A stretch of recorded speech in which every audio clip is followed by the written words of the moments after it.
Hello বন্ধুরা, তো সকাল থেকে আকাশে হচ্ছে বৃষ্টি, আর এই বৃষ্টির দিনে বৃষ্টিকে সাথে নিয়ে বানিয়ে ফেলা যাক গরমা গরম খিচুড়ি। তোমরা কারা খিচুড়ি খেলে অবশ্যই জানিও। আমি যখন রান্না করব খিচুড়ি, তো আমি আমার সোনাকে জিজ্ঞেস করলাম, তুই কি খিচুড়ি খাবি? শুনে তো সে অবাক চোখে আমার দিকে তাকিয়ে রইল, বলেও দিল হ্যাঁ হ্যাঁ খাবো খাবো। আর এদিকে চুনু বসে আছে, তুই কি খিচুড়ি খাবি? দিল হ্যাঁ হ্যাঁ খাবো খাবো। তো আমি আলু ভাজা পটল ভাজা করে ফেললাম, তেল গরম করে আলুটাকে ভেজে নিলাম, আর এদিকে কড়াইতে রসুন আদা আর টমেটো ভেজে নিলাম, আর সেই তেলেই ভেজে নিলাম ডালটা ভাজা ভাজা হয়ে যেতে দিয়ে দিলাম জল। আর এই দিকে দেখো আমি চাল বসিয়ে দিয়েছি ফুটতে।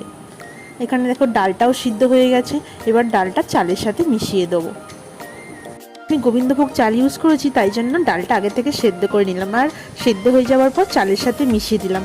আর যখন খিচুড়িটা হয়ে গেল, আমি দিয়ে দিলাম গরম মশলা আর ঘি। আমি খিচুড়ি এনজয় করতে থাকি, তোমরা আমার চ্যানেলটা সাবস্ক্রাইব করে দিও।